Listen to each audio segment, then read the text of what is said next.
Pak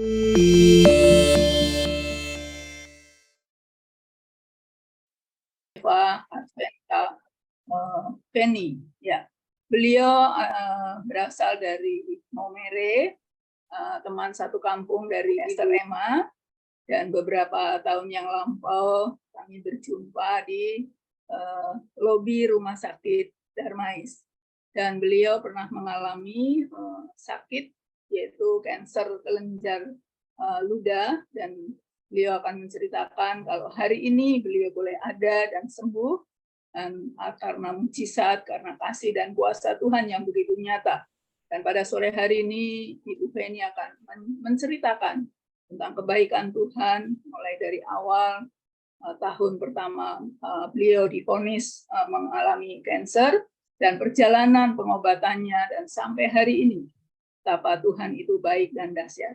Ya, saya berikan kesempatan untuk Ibu Penny bisa memperkenalkan diri dan menceritakan mulai kapan, tahun berapa Ibu divonis, dan bagaimana perjalanan yang Ibu alami bersama dengan Tuhan.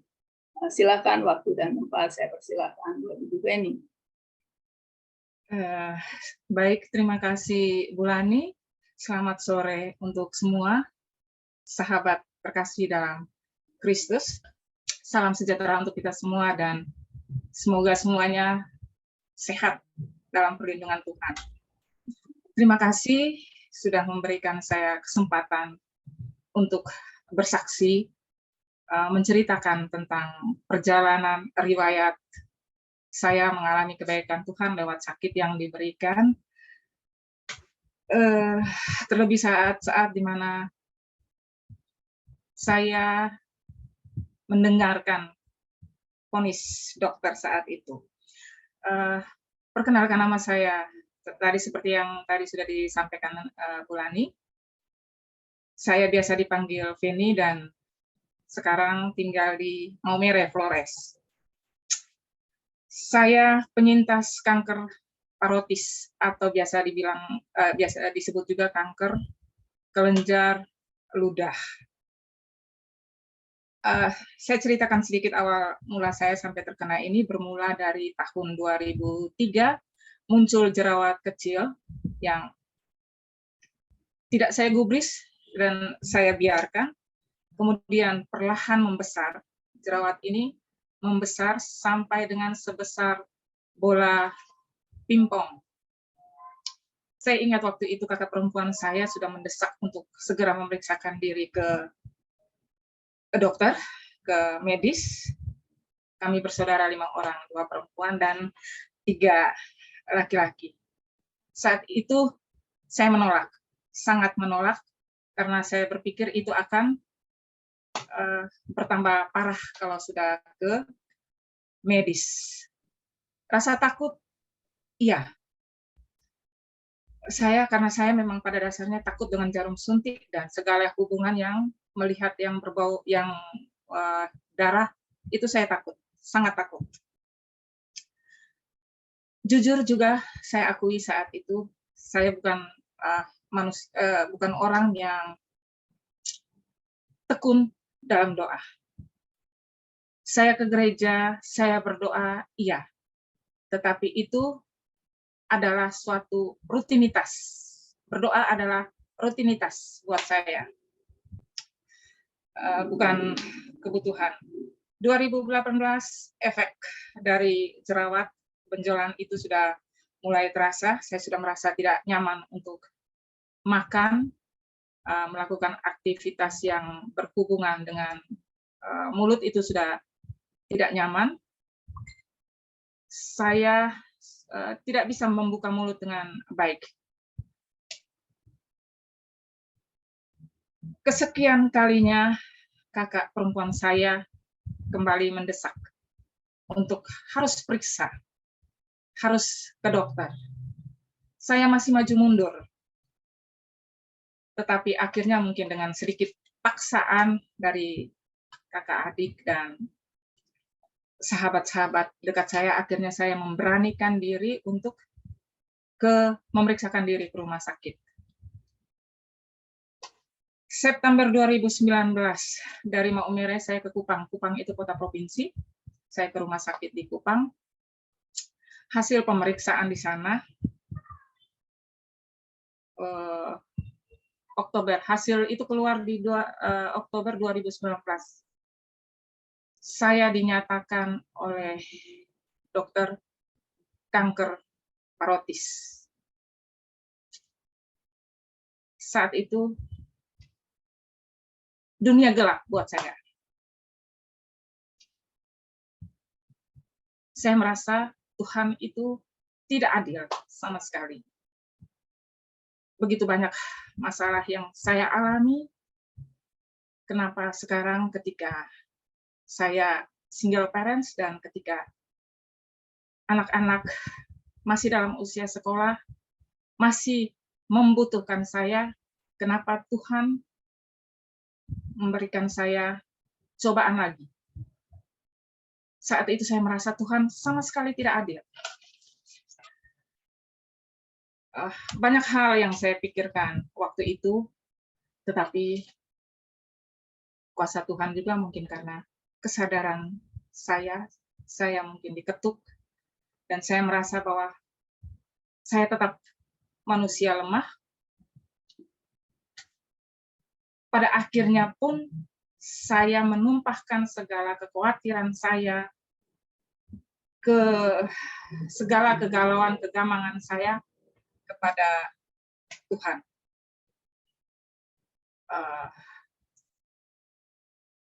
Oktober 2019 itu pun saya berangkat saat divonis kanker, saya diharuskan untuk menuju ke Surabaya atau Jakarta. Saya memilih ke Jakarta karena Jakarta itu familiar buat saya, karena pernah beberapa saat tinggal di sana. Proses perjalanan, segala sesuatu dilancarkan semuanya sehingga saya tiba di Jakarta dan melakukan pengobatan di Rumah Sakit Darmais. Tuhan, campur tangan Tuhan benar-benar memudahkan saya untuk melakukan segala hal sehingga saya bisa sampai di Jakarta. Saat saya berobat, saat saya lagi duduk di lobi, di loket, depan loket Rumah Sakit Darmais, mungkin Tuhan yang mengaturnya, saya bertemu dengan Ibu Emma, atau biasa saya panggil Kak Emma karena kami kakak kelas saya dulu waktu SMA, dan saat itu juga saya ketemu Ibu Lani dan beberapa teman. Setelah mendengarkan cerita dari saya, karena Kak Emma cukup kaget saya ada di situ, saya kemudian didoakan oleh Kak Emma, Ibu Lani, dan teman-teman. Kekuatan itu muncul.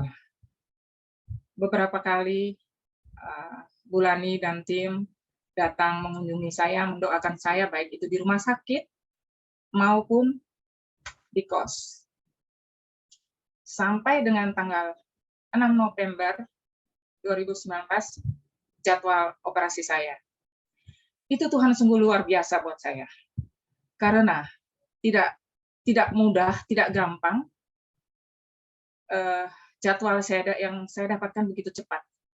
Ada orang lain yang berbulan-bulan harus menunggu. Tapi saya, dari Oktober, November, saya sudah bisa dapat jadwal untuk operasi. Operasi berjalan dengan sangat baik. Saya didampingi oleh orang-orang baik, para sahabat yang menemani saya, dan dukungan penuh dari kakak adik saya dengan support doa mereka. Dan saya pun saat menjalani operasi, saya benar-benar memasrahkan itu semua ke dalam tangan Tuhan. Saya percaya Tuhan Yesus mendampingi saya, menggenggam saya, agar saya berhasil melewati itu semua. Selesai operasi, tidak menjadikan hal itu mulus, karena pada kenyataan wajah saya cacat.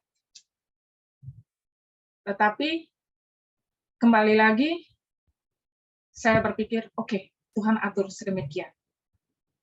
Saya harus terima.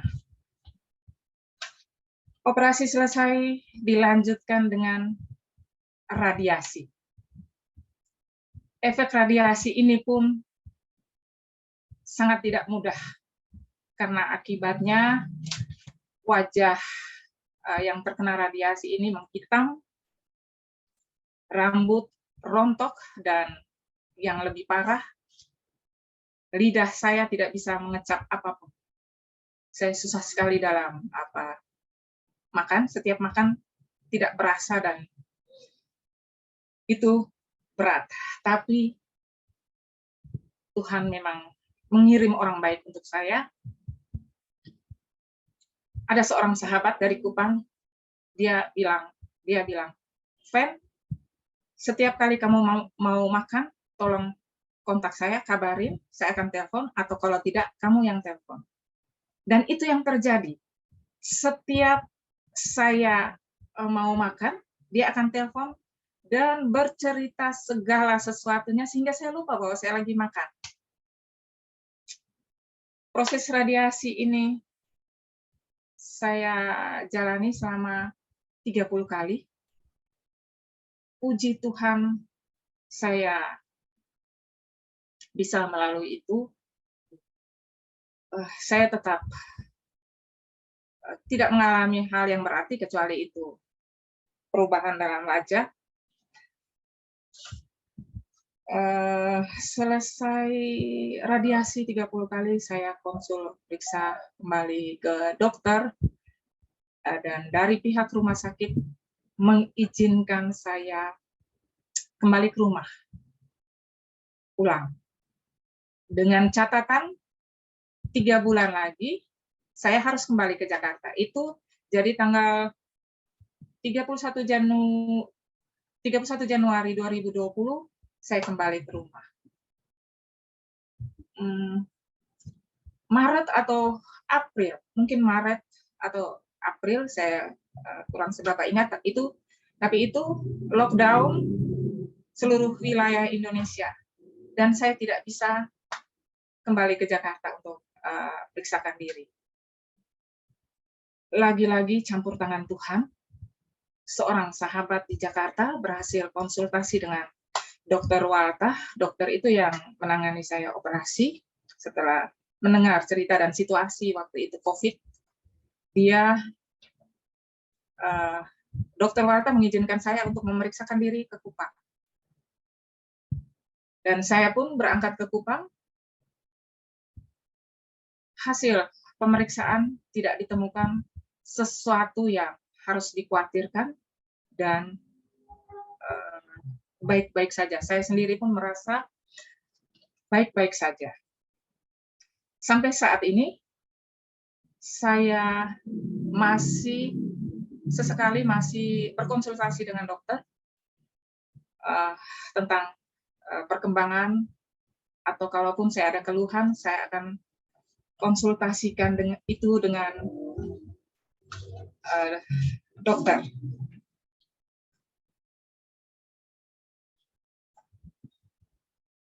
Setelah mengalami semua ini, peristiwa ini, segala sakit dan prosesnya, wow, ini teman-teman saya, sahabat-sahabat saya, saya merasa terlahir sebagai Feni yang baru, Feni yang dulunya begitu cuek dengan sesama, yang cuek dengan segala sesuatunya. Sekarang saya merasa lebih peduli. Feni yang dulu merasa doa adalah rutinitas, jujur saya akui, sekarang saya berdoa itu adalah kebutuhan saya, dan itu saya merasa membutuhkan setiap saat. Tuhan Yesus itu baik, dan luar biasa. Saya merasakan mujizat itu terjadi pada diri saya, dan saya bersyukur untuk segala sesuatu. sahabat, teman-teman yang hadir pada sore hari ini, yang mungkin saat ini dalam keadaan kondisi yang tidak baik-baik saja. Saya ingin mengatakan, ingat firman Tuhan Mazmur 37 ayat 5, serahkanlah hidupmu kepada Tuhan dan percayalah kepadanya, dan Ia akan bertindak. Semangat berjuang harus tetap bersyukur dalam segala hal, dalam setiap peristiwa yang terjadi dalam hidup kita. Karena Filipi 4 ayat 6 mengatakan, janganlah hendaknya kamu khawatir tentang apapun juga, tetapi nyatakanlah dalam segala hal keinginanmu kepada Allah dalam doa dan permohonan dengan ucapan syukur. Ayat 13, segala perkara dapat kita tanggung dalam Dia yang memberi kekuatan kepada kita. Percayalah, teman-teman, sahabat semua, dalam nama Tuhan Yesus, mujizat pasti akan terjadi. Tuhan memberkati. Amin. Oh, luar biasa. Ibu Feni, kemarin sempat cerita bahwa ketika Ibu diperiksa hasil dari patologinya menunjukkan bahwa grade berapa Ibu yang High ya? Ya, Itu, karena dalam kanker kelenjar ludah itu ada 3, low, medium, dan high, dan saya terkena yang high-nya. Mujizat Bulani. ya. Tuhan Yesus Sekalipun mengalami kondisi yang high dikatakan, tetapi bagi Tuhan tidak ada yang mustahil untuk menyembuhkannya, Bu Feni ya. Amin. Terjadi perubahan yang luar biasa, hubungannya dengan Tuhan juga mengalami perubahan ya Ibu Feni ya, dan juga dengan sesama luar biasa Tuhan mengizinkan semua terjadi, tetapi ujungnya adalah semuanya baik.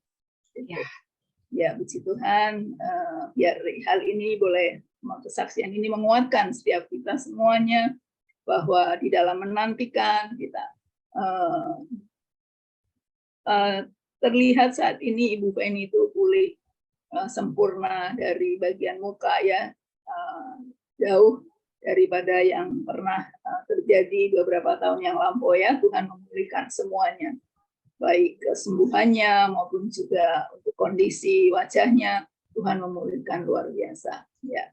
Oke, izinkan saya akan berdoa buat Ibu Feni, biar Tuhan terus memakai Ibu Feni untuk menjadi alat di dalam tangan Tuhan. Bapak, kami bersyukur Tuhan buat sore hari ini kalau kami boleh mendengar pengalaman hidup daripada Ibu Feni, betapa Engkau mengasihi, betapa Engkau menyatakan penyertaan-Mu yang begitu luar biasa ketika harus melewati lembah-lembah yang kelam. Tetapi Engkau tidak pernah meninggalkannya, bahwa Tuhan merencanakan satu hal yang baik, perubahan dalam kehidupannya, hubungannya dengan Engkau dipulihkan, dan hubungan dengan sesama Tuhan memberkatinya sehingga melalui kehidupan Ibu Feni menjadi kesaksian bagi banyak orang, boleh menceritakan tentang kebaikan Tuhan, boleh membawa jiwa-jiwa itu datang kepada Tuhan. Kami melepaskan berkat atas Ibu Feni, biar terus pemulihan terjadi sempurna, Ibu Feni adalah sembuh total, tidak ada lagi sel-sel kanker di dalam tubuhnya, dan juga kami lepaskan berkat buat anak-anaknya dan keluarganya di dalam nama Tuhan Yesus. Kami mengucap syukur untuk semua kebaikan Tuhan. Dalam nama Tuhan Yesus, pakai hidup ini menjadi alat bagi kemuliaan nama Tuhan. Dalam nama Tuhan Yesus. Amin.